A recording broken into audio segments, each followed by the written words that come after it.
Racikan Berita. Assalamualaikum warahmatullahi wabarakatuh. Bersama Wiwot dan bersama Bang Sarman Ya. dari Fakultas Sastra. Ya, Tahun berapa, Bang? 89. 89. Kalau saya sih 74. Ya, Fakultas Hukum. Ya. Nah, kebetulan beliau salah satu tim sepak bola Universitas Indonesia. Ya. Ini ingin bicara, ya dibilang gosip juga enggak kali, Bang. Ya. Ya. Tentang Erick Thohir. Ya. Kasusnya Erick Thohir yang katanya, ini kan katanya ya, diduga Ya. itu di IKN Ya. dalam hal pembangunan IKN, Iya. bukan? Jadi gini cerita Nah, Bang, ya. langsung lanjut, Bang Sam. Jadi waktu penetapan perpindahan ibu kota dari Jakarta ke IKN itu di Kalimantan Timur tepatnya, di Penajam, Pasir Utara. Saya salah satu pelaku yang mengetahui bahwa dari 209 anggota FIFA, hanya Indonesia yang tidak memiliki kantor federasi tepatnya. Perbandingannya itu adalah saya berjalan keliling dunia, ingin melihat bagaimana perkembangan anggota FIFA selain Indonesia, ya. Setiap saya keluar negeri, pertama kali yang saya tuju adalah di negara itu kantor federasi sepak bola. Padahal kan kita udah bergabung udah lama. Kita bergabung 1930. Ya, kenapa nggak punya kantor federasi? Nah itu makanya pendaftaran kita bersamaan dengan Filipina. Oke. 1930. Tapi Filipina sebelum dia daftar, dia sudah membangun kantor federasinya tahun 1907. Jadi meskipun di Filipina itu sepak bola tidak populer, Ya. karena basket. Nah, basket, iya, dia American style kan. American style, betul. Nah, tapi dia udah mulai dengan membangun kantor federasi. Oke. Ya kan, karena dia tahu bahwa FIFA itu berdirikan tahun 1900. Ya. Oke. Nah, kita kembali kepada Indonesia. Singkat kata, saya salah satu yang ingin tahu, kalau pindah ibu kota, berarti ada harapan kita membuat kantor federasi. Oke. Karena kan alasan dari PSSI atau pemerintah, kalau membuat kantor federasi di Jakarta, Ya. mungkin sudah terlambat. Karena apa? Tanahnya cukup mahal. Lokasinya di mana? Akhirnya dengan singkat kita pingin berharap itu pindahnya ibu kota ke Penajam, Kalimantan Timur, ada harapan kita membuat kantor Tapi federasi. sekarang kan udah punya kantor federasi FIFA di Jakarta. Nah ini lain lagi nih, ini paling lucu nih. Di seluruh dunia mungkin kantor federasi dunia namanya FIFA itu hanya di Zurich, di Swiss, bukan di ibu kotanya, bukan di Bernnya gitu, tapi di Swiss, ya provinsi lah ya. Nah dengan dibangunnya ibu kota baru, harapan kami adalah kantor federasi. Ya. Nah makanya waktu itu saya salah satu orang yang datang ke sana berkali-kali gitu. Kok berjalannya waktu bukan kantor federasi yang dibangun, tapi training camp. Training camp bernama National Training Camp, Ya. gitu loh.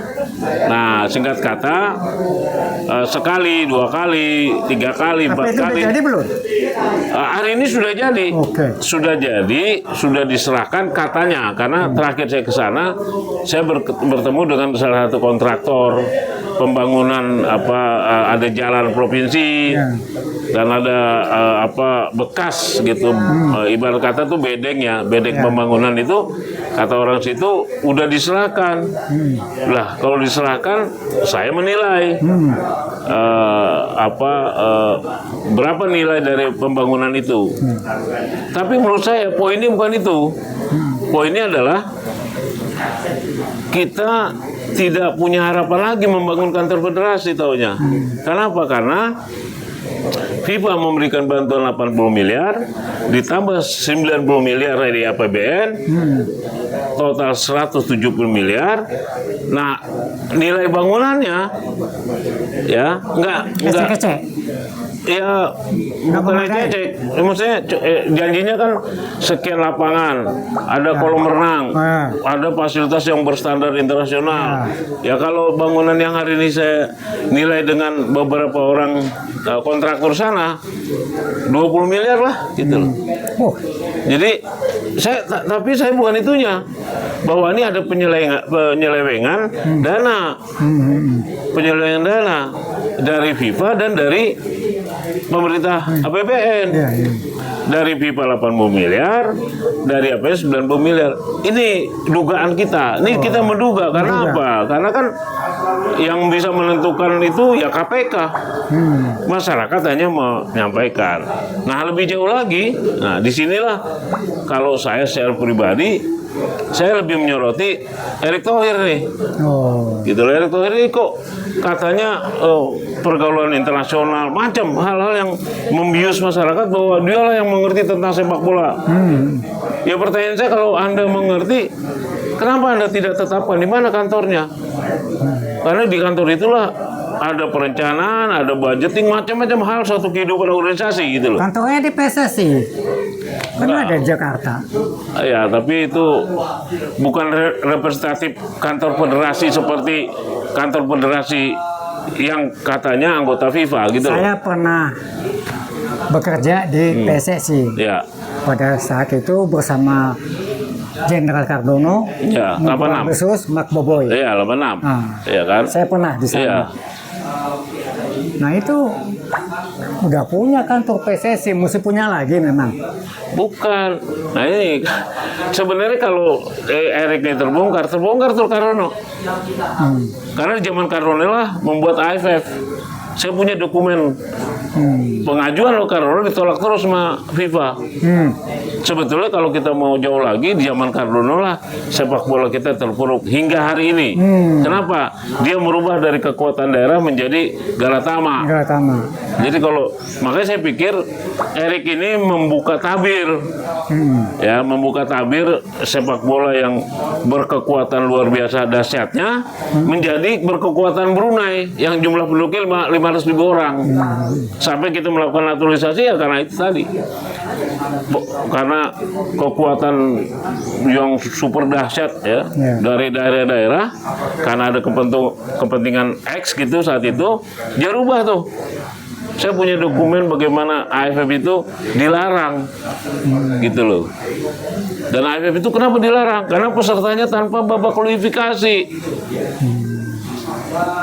Itu yang nggak boleh, di FIFA itu nggak boleh seperti itu, karena Anda mau. Kenyataannya kita jalan terus. Nah itu kenapa? Karena nggak ada yang nyetop. Saya 10 tahun yang lalu, 15 tahun yang lalu saya udah mengatakan. Paling nggak kalau kita nggak bisa berbuat nih dalam negeri, karena mungkin ada soal politik ya. Semua kan di Indonesia dipolitisasi. Ya, mau apa? Semua.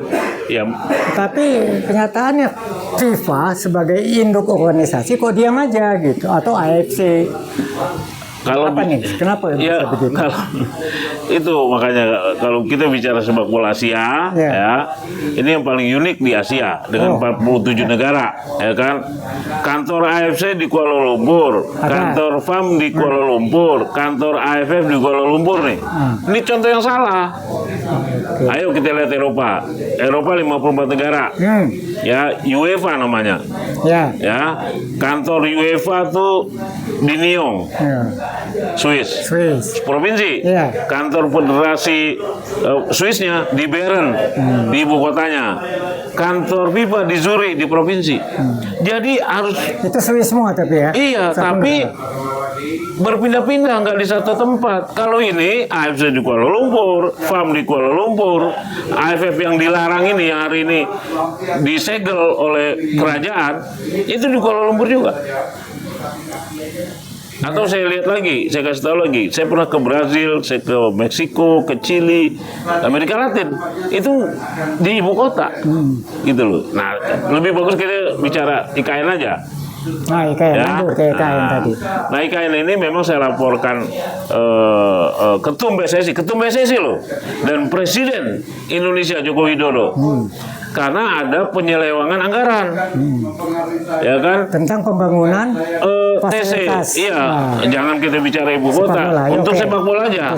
Itu concern saya, gitu loh. Oke, siap. Itu hak dari masyarakat untuk mengetahui 170 triliun, 170 miliar ini digunakan untuk apa, gitu loh. Jadi ada pertanggungjawaban. Nah, itu. Nah, makanya apalagi kalau bicara hari ini, Erik menjabat Menpora. Ya. Untuk menjabat Menpora dan ketum PSSI aja dia butuh tekanan dari Presiden FIFA. Nah, Infantino ini kurang ajar sebetulnya. Betul. Ini Presiden menurut Mereka dia kurang ajar. Iya, nggak pernah ada Presiden FIFA ini melakukan hal yang seperti itu, gitu. Ini dia melakukan pelacuran. Karena apa?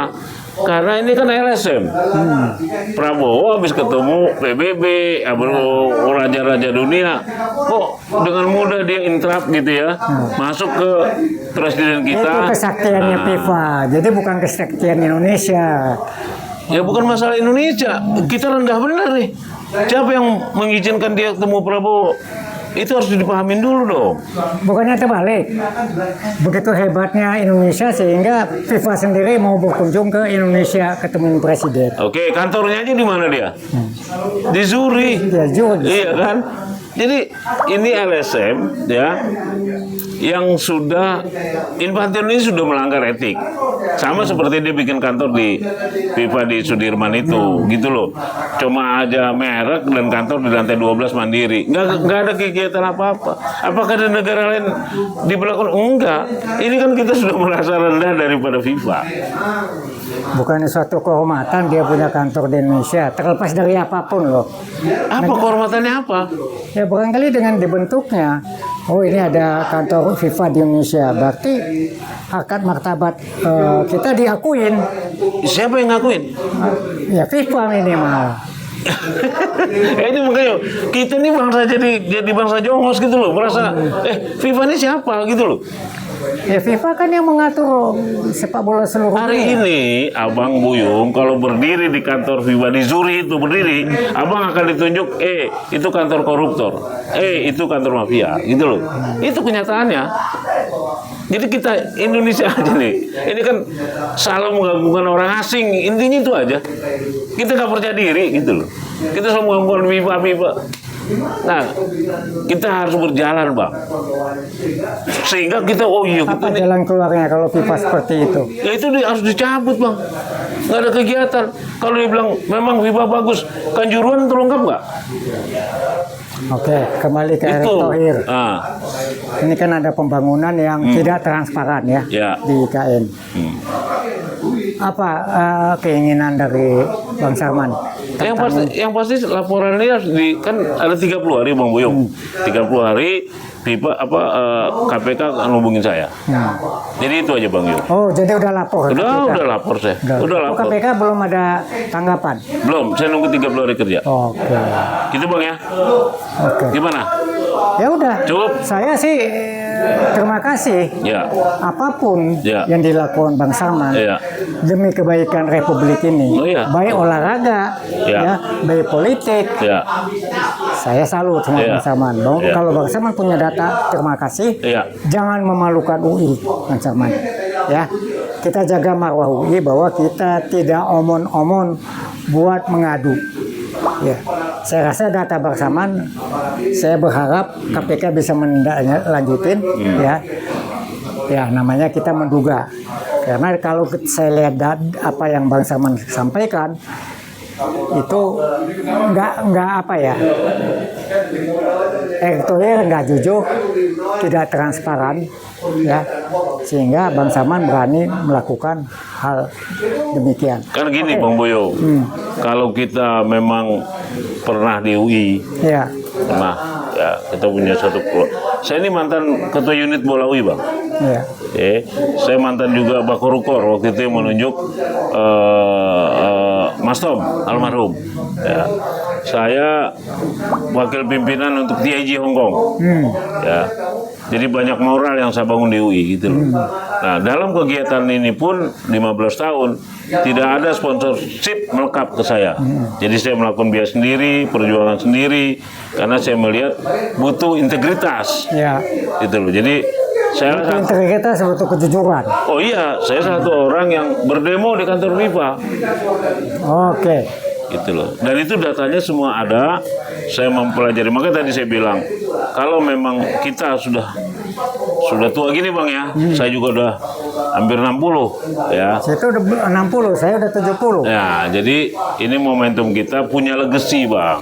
Jadi kembali ke UI Watch, ya banyak hal yang harus kita luruskan untuk bangsa ini menuju 100 tahun ke depan. Jadi kemarin saya berkeliling Indonesia, terutama Papua Timur itu 1,5 bulan hanya untuk menguatkan bahwa Indonesia bersiap untuk menghadapi 100 tahun mendatang, Bang. Begitu, Bang Buyung. Terima kasih. Terima kasih, Bang Buyung. Semoga berhasil. Siap, Bang. Ya, kita mendukung. Iya, Bang. Ya. Demikian tadi ngomong-ngomong tentang kondisi PSSI yang mungkin berbeda. Ya. Yang selama ini kita dengarkan Ya. Erick Thohir itu membangun Ya. PSSI Ya. dengan caranya, Ya. dengan gayanya, Ya. sehingga PSSI bisa berkibar. Ya. Ya. Oke, mungkin itu sisi lain. Ya. Sisi gelapnya ya seperti ini. Ya, kira-kira demikian. Assalamualaikum warahmatullahi wabarakatuh. Waalaikumsalam warahmatullahi. Veritas Veritas Istusia. Assalamualaikum. Waalaikumsalam.